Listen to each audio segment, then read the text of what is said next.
Before we continue, we'd like to invite Miss Karen Keith.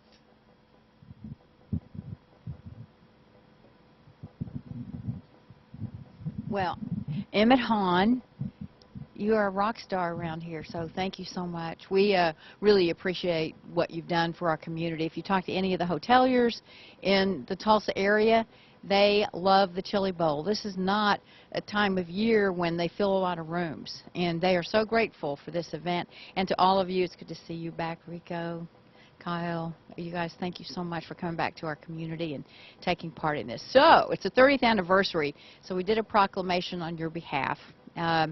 So whereas the Chili Bowl Nationals was founded and organized in 1987 by Mr. Emmett Hahn and Lanny Edwards and is the midget racing's answer to the Super Bowl, and whereas the Chili Bowl Nationals is celebrating its 30th annual show at Expo Square's River Spirit Expo on this date, and whereas the Chili Bowl's projected economic impact to the Tulsa area is $14 million, with an attendance of over 15,000 spectators enjoying the trade show, vendors, and of course the racing events.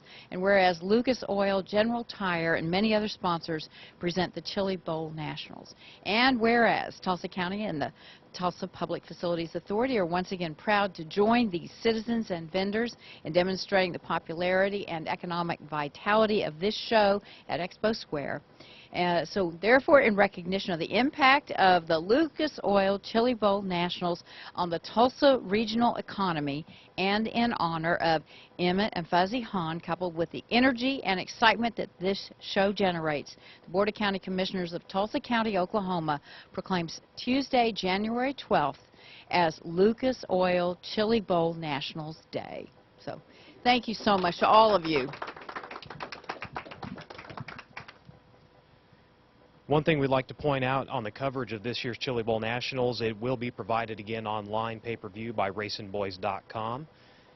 And also for the second year in a row, we will be live on Saturday night on MAV TV Motorsports Network. And joining that coverage this year will be the launch of lucasoilracing.tv, an all-racing video on-demand website that also offers video streaming of the Chili Bowl Nationals, as well as year-round coverage of the Lucas Oil Motorsports and their empire, including the Lucas Oil American Sprint Car Series presented by the MAV TV Motorsports Network.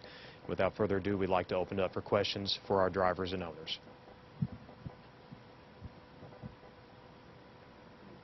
Rico talking about coming back to the championship this year. Not really. I don't think. Have to hold it for him too. I don't think. You know, it's not so hard on me just because I get to race a lot, and it's, you know, I just look at it as another race. You got to enjoy all these moments because, you know, you might not be the champion again, and so it's just cool. It's cool to soak it all in.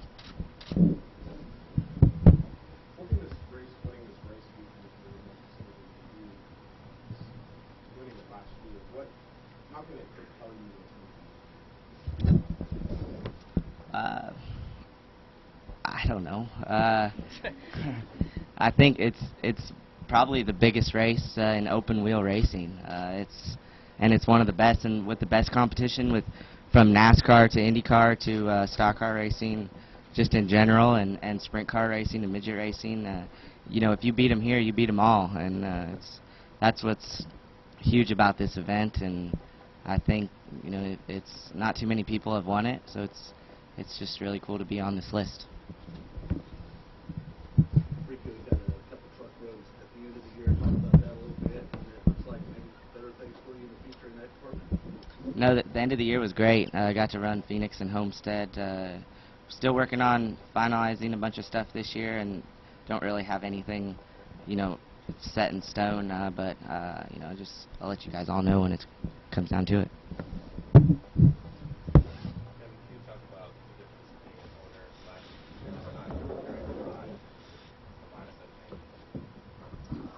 I mean, it's not fun. You know, you definitely want to race after you know, being on the podium. That's still 6 years in a row. It's tough to just not even be able to get in a car, but you know, fun to be a part of this. You know, however you can be, and I definitely wanted to do, you know, everything I could to be as involved as I could, and you know, I was hoping I healed enough to maybe jump in, but you know, that didn't happen quick enough. So you know, just trying to enjoy it and you know, maybe make somebody else get up there. If I can win as an owner at least would be fun. Yeah, I mean, it just depends on what it heals. You know, I've got a lot back, but you know, I haven't got enough back yet to do it properly. So I mean, we've got the hand control stuff in my car over there right now, and you know, just probably wouldn't be very good on my back yet if I jumped in and tried to race now. But you know, we'll see where I'm at. You know, come a few months from now, and you know, if I got to do it with my hands, I'll try like hell to do it with my hands.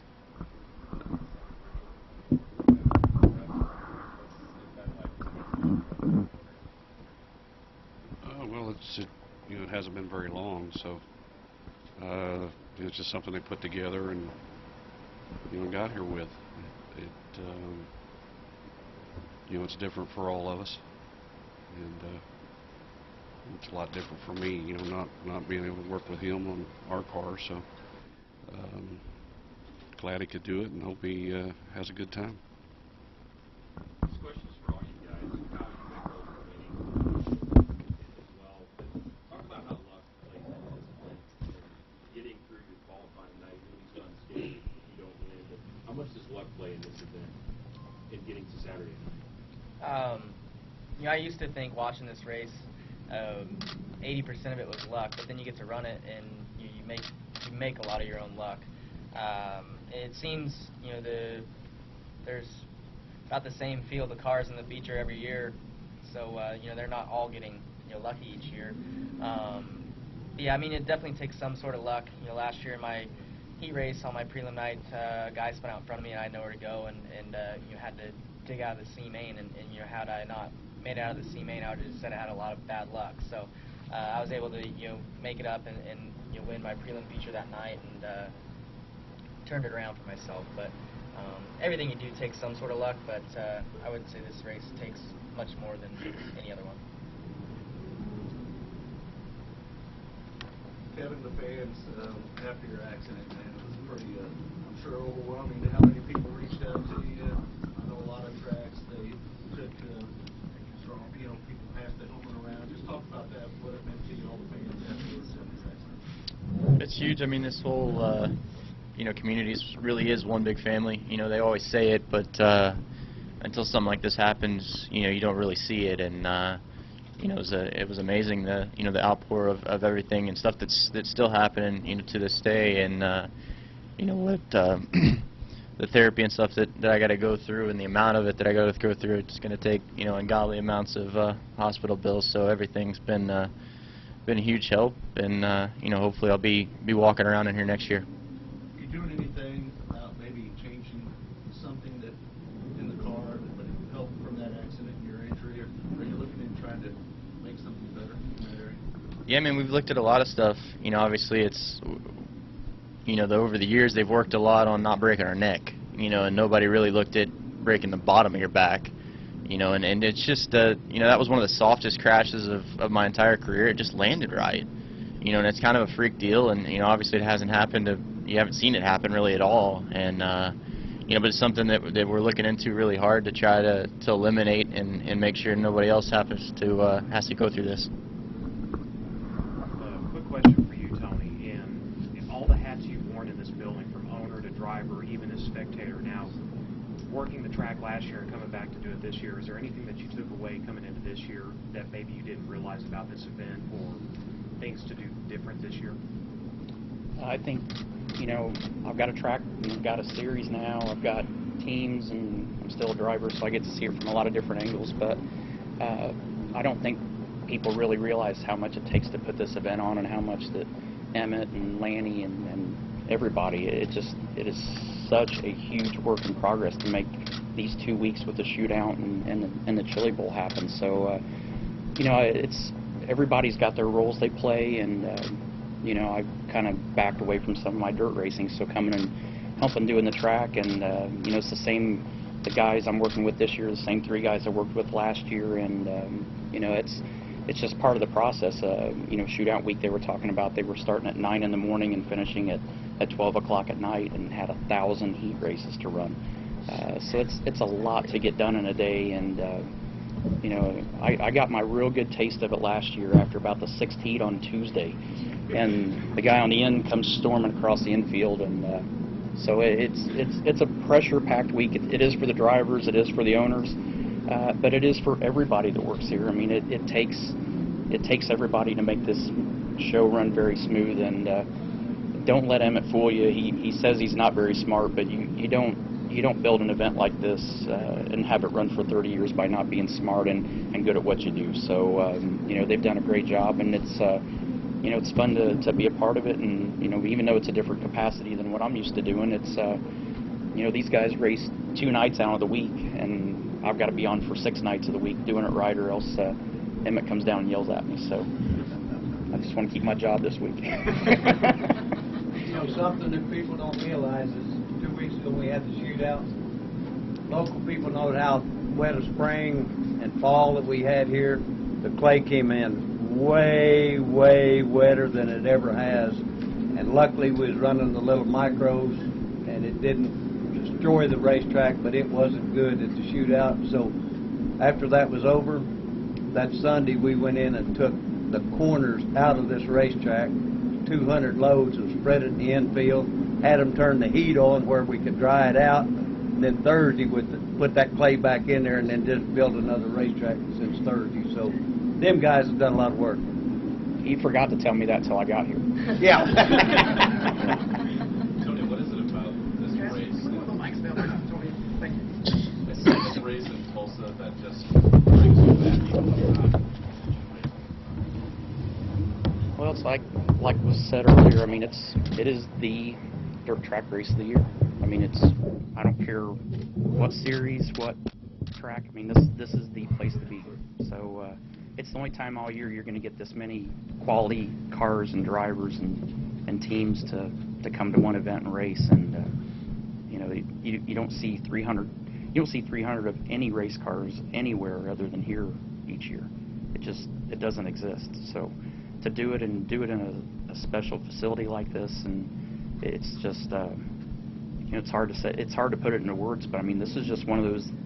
If you said you could only go to one week out of the year, you could go to a race, where would you go? This is where most people would pick. So it's just it's a cool deal. I mean, it's about the 1 week that all of our buddies that we see throughout the year, we're all in the same place at the same time. So you know, it's a special opportunity for us to not only run a race that we like, but at the same time, it's I think we have just as much fun in the evenings after we're done around here. So it's just a special event. When I spoke with some of the people on the track, Tony, they told me about some of the memorable moments you've had that you managed to create. More than once, I've heard, man, I always tell them to come back. So I guess I want to ask you, have you thought about it? Are you considering it? And could you share just at least one experience that you can go back to, like that kind of helped me throughout my career? Oh, it's, you know, the first time I won the Chili Bowl here, that really, I mean, it was in 2007, and we'd already won the Triple Crown, and you know, had won an IndyCar championship by then. But winning the Chili Bowl, a one race event, was bigger than winning the IndyCar championship to me. It was much harder to win the Chili Bowl. So you know, and you know, that's a trophy that everybody wants, this trophy from here. And so you know, it's just a special deal. But it, you know, I don't know. I guess we'll see after the weekend. If he fires me after the weekend, I'll for sure be able to drive then. But he's on probation. It's not the first time I've been on probation. Normally it's a different sanctioning body than here, but it's not the first time. So I don't know. I mean, I plan on running a lot of dirt races after the end of the season when I retire from the Cup stuff. So I would say this is on the radar again. Emmett, can you talk about this 30 years? What does it mean to you to have these guys here 30 years later compared to 1987 when you guys weren't sure what you had, and even in those early years? You know, what does it mean to you to see this event come to fruition like that? 1987, we knew what we had, a loser. No, it's come a long ways. And again, people ask me all the time, did you ever imagine this thing to grow to this caliber? And there's nobody in this room that could even dream that a race could come out like this. But it goes back to this area right here is centrally located pretty much for population in the United States. Not going to get rained or snowed out. Time of year, not another building like this in the world.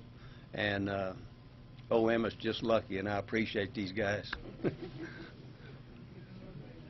Rico, Kyle, let me ask you, you know, we always talk about there's a lot of gray-haired guys sitting up in the grandstands now, and what we've got to do to get younger people up in the grandstands. You kind of represent the young crowd, and what do you think that we could do in our industry to make more young people? I think we got plenty of young guys that want to drive, but young people that want to sit up in the grandstands and watch you guys drive. Do you have any suggestions of what we could do to get the young people more involved in our sport? I really think Chili Bowl's doing everything, or a lot of it, that takes to get younger kids into it. You know, it's on live TV on Saturday night. That's a big part of what I think makes a lot of sports where they're at now, where we've kind of lost that with sprint car, midget racing, and to get those bigger brands in would help get to the younger crowd. So events like the Chili Bowl, I think, helps get those bigger brands to come on board, and that just helps open up younger millennials' eyes to our type of racing. So I don't know. It's I just, as a driver, I don't really know what it takes. Emmett's a whole lot smarter than the rest of us here. So Do you notice younger people coming up to you though now, more maybe?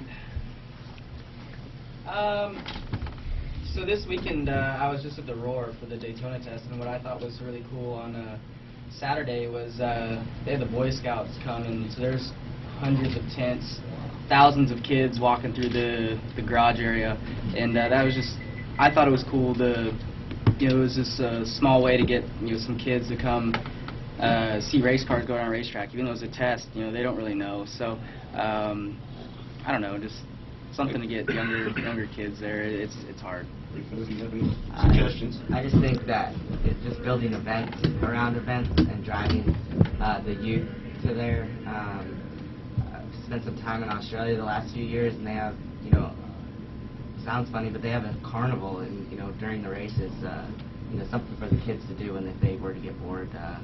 But I think, and then just telling friends, telling people. I had 2 friends come last year, and now 8 of them are coming this year. So it's just with the publicity and the media is out there. I think it's more than capable of doing. It's just doing it the right way. Kids gravitate towards you, obviously. Yeah, definitely. You know, kids feel comfortable coming up to me. I don't know. But I think just because of my stature and I'm, you know, more their size, but look grown up, it's intriguing to them, and so that helps as well. I think something for them to come see, and then they get to watch me race on the track, which is really cool for them. Tony, the state of dirt track racing, owner, driver, track owner, where are we at right now, the state of dirt track racing? I think we all realize that we've all got to work a little bit more together to maybe pick it up a little bit, but what would you say that the state of the economy of dirt track racing and what we can do to improve it just a little bit? I was pretty encouraged last year, actually. I mean, I went to Knoxville, I went to Williamsboro, went to a lot of dirt events last year, and talking to different track owners and promoters. I mean, attendance was up, crowds were up, you know, their car counts for their bigger events were up. So I feel like it's starting to gain momentum again. I mean, the economy hurt everything for a long time, and I think we're just now seeing where it's starting to hopefully come out of it on the short track side. So, you know, our track at Eldora had a great year last year. I thought we had a good first year with the series with the All-Stars last year, and you know, I feel like there's a lot of good things on the horizon for short track racing. There's great facilities. There's you know, great promoters and great series sanctioning bodies that, like Rico said, I mean, they're thinking outside the box now and starting to figure out, you know, how to take a race weekend and do more than just host a race, and how to make it an event, how to make it,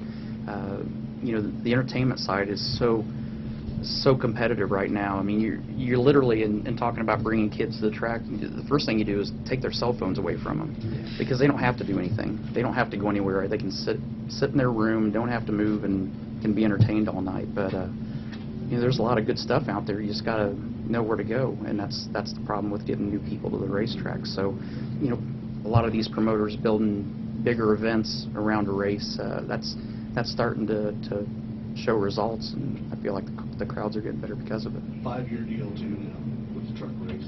You like that, I'm sure. I like that a lot better than going year to year. So you know, that's an event that we like to host. It's not our biggest event of the year, but you know, I think it's important to the short track industry and the dirt industry, because people that follow NASCAR racing and don't know anything about dirt racing get to see what a dirt race is about once a year. So we're proud of that. Sammy, how much different is the competition now at the Chili Bowl compared to 15 years ago? Just more cars, more drivers. I think the ratio's still the same. It's just, or maybe it's not exactly the same, but it's really not much different. You just have more people, more cars. I mean, now you got to be on your toes a little bit more, play a little more defense than you used to, but that's about it. Sammy, are you still driven as much as a race car driver now as you've ever been? Well, if I wasn't, I wouldn't be here. That's an easier way to put it. But if I don't have that, it's, you know, if you don't have that passion, how can you do it? And I think I'm in better shape, and I'm healthier than I've been in a while, so I'm more motivated. You know, part of it's because I know there's not that, I don't know when that end's coming. So, you know, it's I'm great right now. Happy to be here. Grateful to be here. Grateful to be competitive. Kyle, do you have much of an adjustment jumping, like you said, just from testing into a small midget like this to get out there and compete? No, it's more of an adjustment going into prototype car more than anything, because I've done this for a while now, where I've only done the prototype car, you know, once each of the last 3 years, and it's a pretty difficult car to drive, just because it's so twitchy and the tires are just a lot different than what I'm used to. So jumping into this, though, it's I don't know, you take a quick second to think about what car you're in, that's about it, and kind of get the hang of it pretty quickly. Did that help you out there at Yuma a little bit? Yeah, I definitely think going to Yuma to run a sprint car for a few nights helps when I come here. You know, back when I was going to New Zealand and running, you know, 5 or 6 nights in a midget, that really helped, I thought. But yeah, getting some dirt experience before the Chili Bowl definitely helps. Tony's got about 3 more hot lap sessions and he needs to go to work. He's gonna get fired. Fired at the media session, that's big. Yeah, that's it. Yeah. I'd like to thank everybody for coming out, and local media as always. We have an open door policy. Just check in with our office and you'll be able to come in, talk with the drivers, you know, and get footage of anything, just about anything you need. A couple of drivers will be available throughout the day, so you can try to go down to the pits, try to organize interviews with them. But thank you all very much. If you need anything else, if you need more information, the website is chilibowl.com. Also, we'll be posting information throughout the week to our Facebook and Twitter feeds. Thank you all very much for coming. Sorry, I forgot about the water.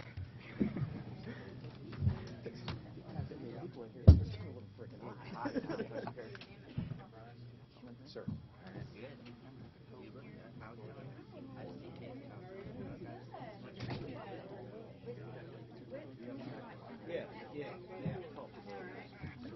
They don't want to see that. Okay. All right. Okay.